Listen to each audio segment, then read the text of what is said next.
प्यारे बच्चों नमस्कार। कैसे हैं आप सभी? उम्मीद करता हूं आप सभी स्वस्थ होंगे। तो प्यारे बच्चों, आज मैं आपको सिखाने वाला हूं पैसेज राइटिंग। ये जो पैसेज राइटिंग है आपके एग्जामिनेशन में जरूर आएंगे, ये आप भी जानते हैं। और दो पार्ट्स में आएंगे।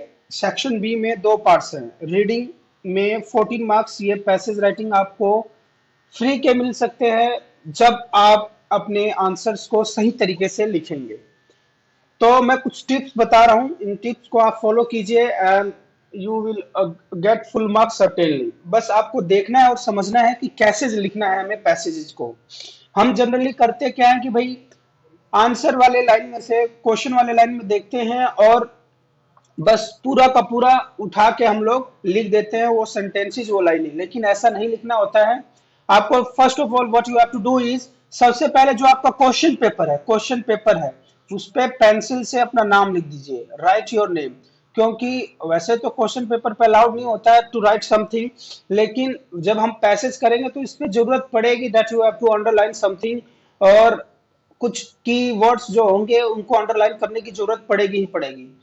तो सबसे पहले आपका क्वेश्चन पेपर मिलते ही what you will do is, सबसे पहले क्वेश्चंस देखेंगे कि उस पैसेज के क्वेश्चंस क्या हैं। तो मान लीजिए हम ये करेंगे section A reading A part करेंगे और सबसे पहले मैं क्वेश्चंस देख लेता हूं कि क्या क्या है। तो सबसे पहले जब मैंने क्वेश्चन देखा तो क्वेश्चन में लिखा हुआ है based on your understanding of the passage, answer any 8 question from the 9। Means you have to answer 8 questions only। सबसे पहले ये है कि cite a point in evidence from the text to suggest that the writer's post judge fear was not justified। कि ये judge fear है, ये justified नहीं है। तो सबसे पहले क्या है कि आपको ये ध्यान रखना है कि भाई इससे रिलेटेड कोई वर्ड आएगा तो उसको अंडरलाइन कर देंगे सो दैट कि जब हम आंसर करेंगे तो और उस पैसेज को पढ़ेंगे तो हमें कोई दिक्कत नहीं आएगी। The next question is state any one trait of the writer that is evident from. ये बेसिकली कौन से लाइन में से आपको मिलेगी? From line 5 to 10। या लिखा होता है कि भाई कौन से पैराग्राफ, पैराग्राफ 1 2 3, इस तरीके से आपको बताया होगा। Provide a reason for your choice. तो यहाँ पे एविडेंस कुछ मांग रहा है, कौन सी लाइन में मिलेगी? You will get it from line 5 to 10। People thought the writer was इधर ब्रेव और वेरी स्टूपिड। तो ब्रेव और स्टूपिड से रिलेटेड जो भी सिनोनिम्स आएंगे you have to underline in the passage।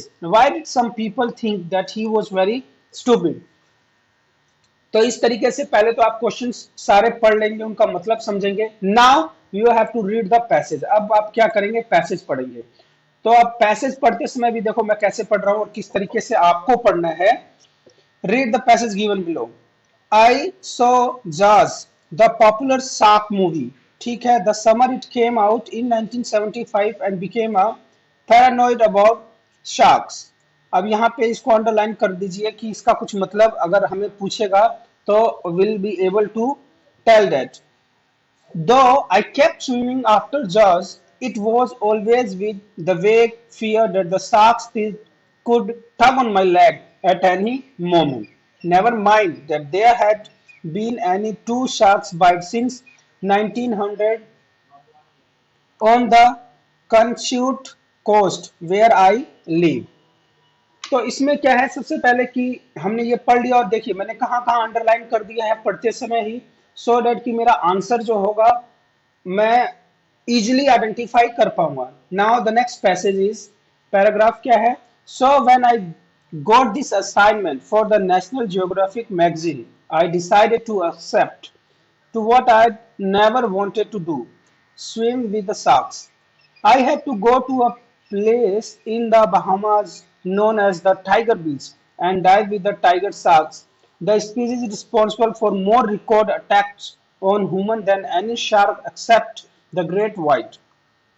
It was to be my first dive after getting certified, which meant it would be my first dive anywhere other than swimming pool or quarry and without a diver's cage. Most of people who got wind of this plan thought I was दो I was either very brave और very stupid. मान लीजिए हमने ये पढ़ लिया और मैंने कहाँ कहाँ पे इसको अंडरलाइन कर दिया। Now I read the question again. अब फिर से क्वेश्चन पढ़ूंगा और देखूंगा कि क्या मैं आंसर सर्च आउट कर पा रहा हूँ इन पैसेजेस में से। तो इसी तरीके से आपको सारा पैसेज पढ़ना। Now the question number 1 is cite a point in evidence from the text to suggest that the writer's post just fear was not justified। कि अब देखिए इसमें से जब हमने पढ़ा तो इसमें से उसका जो फियर था राइटर का जस्टिफाइड नहीं है। कैसे आप इसका जवाब देंगे? तो देखिए जब इसके आंसर शीट पे जाएंगे जो सीबीएसई ने प्रोवाइड किया हुआ है, that is only the hint. वो केवल हिंट है। आप सोचे कि भाई हम भी वैसा लिखेंगे and will get the full marks, ऐसा कुछ नहीं होगा।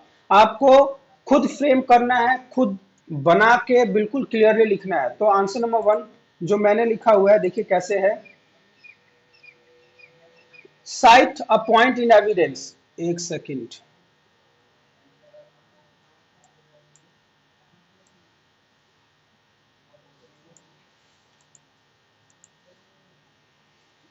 थोड़ा सा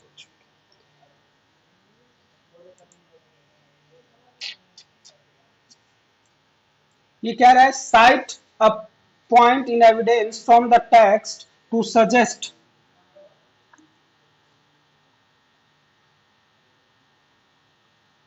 वेट, हाँ, cite a point in evidence from the text to suggest that the writer's post just fear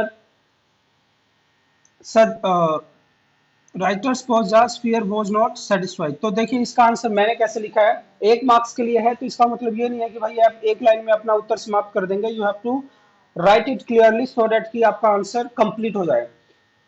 the writer's fear of shark was not justified because two sharks attacked reported in 75 years।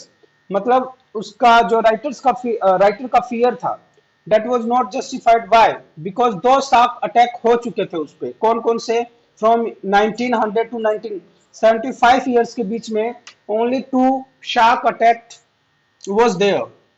so it was highly unlikely that he had anything to fear। It was an irrational fear। उसका जो डर था वो उतना नहीं था क्योंकि उसको केवल दो ही अटैक हुए थे। तो इस तरीके से आपको कंप्लीट आंसर लिखना है। Now question number 2, state any one trait of the writer that is evident from line 5 to 10 and provide a reason for your choice। अब आपको ये बताना है कि भाई राइटर जो था वो डरता नहीं था, ठीक है? नहीं, राइटर डरता नहीं था, उसकी ट्रेट बतानी है। मतलब राइटर की कैरेक्टरिस्टिक्स बताना है कि राइटर किस प्रकार का था। Writer whether he was stupid, idiot, bold और करेजियस। इस प्रकार से क्या ट्रेट आपको लगता है फ्रॉम लाइन 5 टू 10। तो हम line 5 to 10 will read it again. यहाँ से देखिए ये 5 टू 10 और पैसेज बोला होता है कभी कभार, तो आप ध्यान से देखेंगे। वन आई गोट, ये हो गया swim with the shark, I had go to a place, ये हो गया species Bahamas for record human and great white. तो इस तरीके से आपने ये पढ़ लिया। अब इसको आप खुद फ्रेम करके बनाएंगे। तो इसका जो आंसर आपको लिखना है, कैसे लिखना है? The writer was bold and adventurous. Writer कैसा था? ही वॉज बोल्ड, करेजियस भी लिख सकते हैं। He was bold, courageous, and adventurous. Although he had an irrational fear of sharks, he was willing to overcome his fear through his first uh, यहाँ पे क्या लिखा हुआ है? Through his first with national, first के साथ कुछ आएगा। My first dive, through his first dive with National Geographic, where he was asked to dive knowing that they were very dangerous। उसको मालूम था कि शार्क्स जो हैं, टाइगर शार्क्स हैं, they are very dangerous, still he was ready to dive with those tiger sharks। तो इस तरीके से आपको ये कंप्लीट आंसर लिखना है। ये दो लाइनों में आपके आंसर समाप्त हो जाएंगे and you will get the full marks. Means whenever you are starting the question answers तो उसको कंप्लीट लिखना। जैसे कि मान लीजिए क्वेश्चन में पूछा जाता है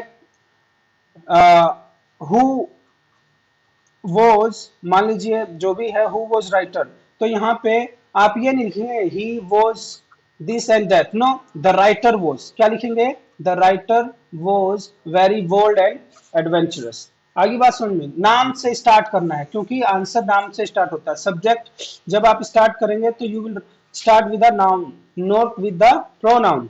इतनी बात समझ में आएगी। Now the question number 3, question number 3 क्या कह रहे हैं? People thought the writer was either brave or very stupid. Why did some people think that he was very stupid? कुछ लोग ये क्यों सोचते थे कि भाई वो स्टूपिड है? तो सबसे पहले देखिए, स्टूपिड से रिलेटेड हमने ये किया था, आई वॉज इधर वेरी ब्रेव और वेरी स्टूपिड।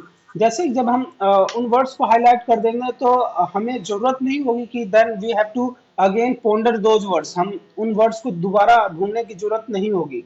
हम डायरेक्टली उस पॉइंट पे जाएंगे एंड स्टार्ट आंसर फ्रेम करना स्टार्ट कर देंगे। तो इसका आंसर देख लीजिए, क्या लिखेंगे आप?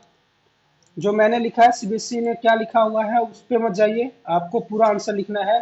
People thought and call writer as a stupid because he was risking his life and could be bitten or attacked by sharks, which were apex predators and notoriously dangerous. Moreover, he was walking into danger without the required expertise, बिना expertise के, बिना मतलब training के he was risking his life. तो प्यारे बच्चों, मुझे उम्मीद है इस प्रकार से आप सारे कर लीजिएगा। तो इस प्रकार से आपको आंसर देना है सो डैट की आंसर पूरा हो। ये नहीं है कि आपने लाइनें उठाई, मान लीजिए स्टूपिड लोग कह रहे हैं तो आप बोलेंगे चलो most of the people who got wind of this plan thought इधर, आपने ये उठाया और यहाँ से यहाँ तक लिख दिया। आप क्या सोचते हैं अगर ये 1 मार्क्स का, will you get the full marks? No, never. आपको आई थिंक 0.30 भी नहीं मिलेंगे। आप वो देखना चाहते हैं कि कितना आप फ्रेम कर पा रहे हैं आंसर। तो मुझे उम्मीद है आपको मेरी बात समझ में आ गई होगी। इन ब्रीफ मैं यही कहना चाहूंगा कि आपको कैसे अटेम्प्ट करना है, कुछ नहीं करना। समराइज कर देता हूं कैसे आपको अटेम्प्ट करना है। What you have to do is, first of all read questions carefully. जो क्वेश्चन दिया होंगे सबसे पहले हम उसको रीड करेंगे। Secondly, now it's time to read the passage. Read passage, underlining. Passage को पढ़ते समय क्या करेंगे आप? अंडरलाइन कर लेंगे। क्या करेंगे? अंडरलाइन कर लेंगे। ठीक है, अंडरलाइन मेन वर्ड्स जो होते हैं, की वर्ड्स, उनको अंडरलाइन कर लेंगे। उसके बाद आंसर्स फ्रेम करना है। You have to frame your own answer, your own answer. ठीक है। चौथा, never start with pronoun. He was, she was नहीं भाई, द राइटर हो गया, उसका नाम दिया होगा, उस तरीके से you have to start with a noun. इतनी बात समझ में आ गई।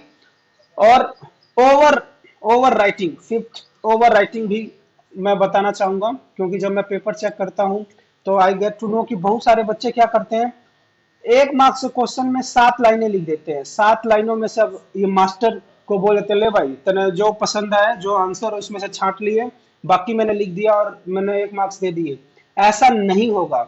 You have to write very precisely and accurately. केवल वही बातें लिखनी है जो जरूरत की हो। तो over writing must be avoided. Over writing को आप नहीं करेंगे। तो प्यारे बच्चों, मुझे उम्मीद है कि बात आपको समझ में आ गई है और पेपर भी आप ऐसे ही करेंगे। Till then take care. पढ़ते रहिए भाई, प्रैक्टिस कीजिए ज्यादा से ज्यादा। पैसेज आपने पढ़ा, उसका आंसर खुद सोचिए एंड जो भी पहले से आंसर लिखा हुआ है देन मैच इट। फिर आप देखेंगे कि हाँ भाई मैं कैसे सोच रहा था और इसने कैसे आंसर दिया हुआ है। Then you will get an idea that how I have to write the answers. तो जो भी आपके सैंपल पेपर है, 3-4 जितने भी पैसेजेस दिए हुए हैं, जस्ट प्रैक्टिस। ठीक है ना, 10 से 15 मिनट लगेगा दोनों को सोल्व करने में। तो मुझे उम्मीद है आप मेरी बातों को मानेंगे और अपने मार्क्स और अच्छे पाने में खुद की सहायता करेंगे। तो खुश रहिए और अपना ख्याल रखिए।